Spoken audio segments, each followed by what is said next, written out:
Hi class, today I'm going to talk about the strategy free voluntary reading found on page 224. Nothing helps reading like reading. Step-by-step implementation. The first step is to identify the independent reading levels of students. Step 2 is explain the program to the students. Step 3, discuss the books in groups. Step 4, add motivation over time. And step 5 is to assess, to monitor progress and plan instruction. So the example on the text talks about Ms. Gerard's third grade class.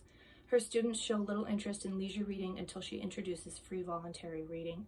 She brings in several series of new paperback books to the class, reads the first book in the series aloud, and sets up a system for keeping track of the number of students who read each book. Students in the class are given a new composition book in which to record the titles of books they are reading in school and at home. Ms. Gerard provides time each day for free reading, and at the end of free reading period, she encourages students to share comments about the books they are reading, such as especially funny parts or a reading recommendation. Ms. Gerard offers celebrations for milestones. After students read 100 books, the class has a cookie party with chocolate chip cookies made and eaten in class. And for the 500 book milestone, the students are given free time to sit under the playground trees for 30 minutes after lunch. Ms. Gerard is seeing her English learners are reading more now that they have the option of choosing their books.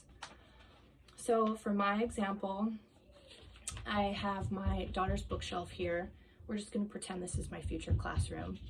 So the first thing would be to figure out the proficiency levels of all of my students, and also to figure out what their interests are.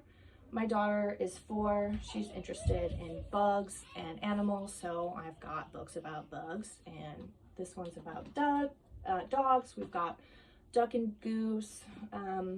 She's super into all of the lift the flap and, you know, all the fun interactive books that a 4-year-old would be into. So that would be my plan for my students. I would make sure to have books that they would actually want to read.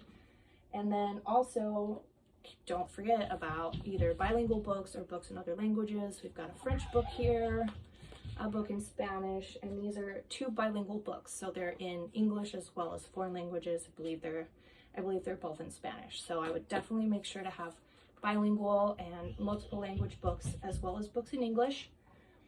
And once I figure out what their interests are and their proficiency levels, I at first was picturing sort of having each shelf in a bookshelf be a proficiency or a difficulty level. But then I was thinking that that might make students less inclined to actually go for the books, because if this is the bottom tier, you know, and they're always going to that bookshelf, it kind of lets the other students know where they are. And I was thinking like a color code system would be a little bit better. So if they're, you know, at the red, green, blue, yellow, however many colors are needed, they would just be given a sticker color, and then the same color stickers would be on each book.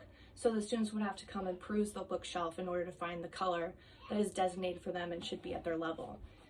And that way nobody knows what level they're at unless they want to share that with somebody.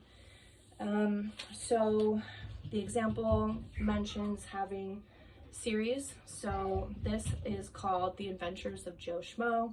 The idea would be to read the first one to the students and have them interested in the second one and to find it on the shelf and be able to read it. Also, there would be a record keeper, and this little old school library card would be in each book. So after the student reads it, they put their name on there, and then the record keeper goes through each book and they tally how many books are read until they get to milestones. So Ms. Gerard mentions having a reward system after 100 books and then after 500. But what I would be doing is after every 100. So at 100, 200, 300.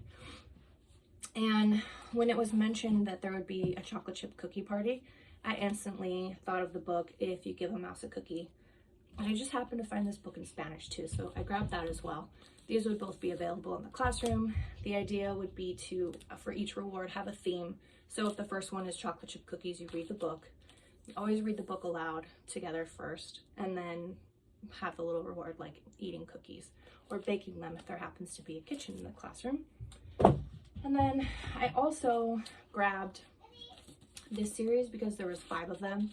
And again, the idea would be to read the first one and then have all of these other ones on the bookshelves scattered around, so that if the students happen to relate to a character in the book, or there's an experience that they relate to, they would be able to read all of these, and before you know it, they've read 5 books when they, normally maybe wouldn't be interested.